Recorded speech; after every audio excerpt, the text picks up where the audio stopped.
سمجھنے کی ضرورت ہے کہ 60 لاکھ سے زائد بھارت کے ناگرک وہاں رہتے ہیں. ہمارے انڈین کمپنیز کا انویسٹمنٹ ہے وہاں پر. وہاں سے ہمارے ناگرک بھارت کو بہت بڑا فورن ایکسچینج بھی جاتے ہیں.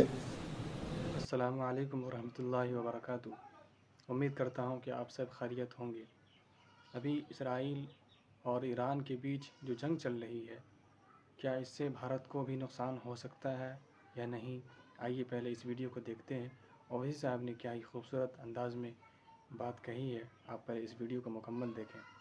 یو ایس نے ایران کے 3 یا 4 نیوکلیئر سائٹس پر جو اٹیک کیا ہے وہ انٹرنیشنل لا کا وائلیشن ہے، یونائٹڈ نیشن چارٹر کا وائلیشن ہے، این پی ٹی کا وائلیشن ہے، اور خود یونائٹڈ اسٹیٹس کا جو سمویدھان ہے، آئین ہے، کانسٹیٹیوشن ہے، اس کا وائلیشن ہے. کیونکہ ان کا سمویدھان آئین یہ کہتا ہے کہ بغیر ان کے کانگریشنل پرمیشن کے کوئی ان کا ملک، ان کا دیش جنگ نہیں کر سکتا.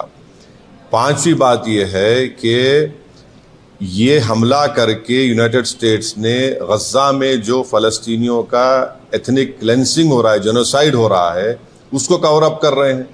اور اسرائیل جس کے پاس 700-800 نیوکلیئر وارہیڈ ہے، جو این پی ٹی کو سائن نہیں کیا، جو آئی اے ای اے کے انسپیکٹرز کو الاؤ نہیں کرتا، اس پر کوئی بات ہی نہیں کر رہا ہے. اور 6ٹھی بات یہ ہے کہ میری بات لکھ کے رکھ لیجئے کہ 5-10 سال میں ایران 90% یورینیم کا انریچمنٹ کرے گا. 90% کرے گا. اب نہیں روک سکتے ایران کو. اب ایران این پی ٹی سے نکل جائے گا اور انریچمنٹ کرے گا. اور ساتھ ہی ساتھ اس کا یہ اثر ہوگا آج کی بامبنگ کے بعد کہ جتنے اس دیش میں، جتنے عرب ممالک بولیے، مسلم کنٹریز بولیے، جو اس خطے میں ہے، وہ سب لوگ اب فیصلہ کریں کہ ہم کو اسرائیل کے بلیک میلنگ سے، اسرائیل کی ہیجمنی سے بچنے کے لیے ہم کو اب نیوکلیئر ویپنز بنانا پڑے گا. وہ بھی آپ نہیں روک پائیں گے. اور امریکہ کے انٹیلیجنس نے خود کہہ دیا کہ اب ایران کے پاس کچھ نہیں ہے. تلسی گباٹ کا سٹیٹمنٹ ہے.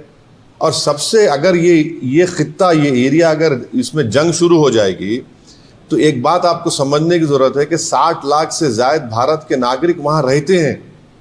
ہمارے انڈین کمپنیز کا انویسٹمنٹ ہے وہاں پر. وہاں سے ہمارے ناگرک بھارت کو بہت بڑا فورن ایکسچینج بھی جاتے ہیں. ان لائک نارتھ امریکہ کے وہاں تو انکم ٹیکس بھی نہیں لیا جاتا ان سے. اور آخری بات یہ ہے کہ کیا پاکستان اسی لیے ٹرمپ کے لیے نوبل پیس پرائز کا ڈیمانڈ کر رہا تھا کہ پورا اس خطے میں جنگ شروع ہو جائے؟ کیا اسی لیے ان کے جنرل جا کر لنچ کھا کے آئے تھے وہاں پر کہ پورے اس علاقے میں آگ لگ جائے، جنگ شروع ہو جائے وہاں؟ دوستو، آپ نے یہ ویڈیو دیکھا. اب ذرا آپ اپنی رائے، آپ کی کیا رائے ہے؟ آپ اس ویڈیو کے کامنٹس میں ضرور اپنی رائے پیش کریں.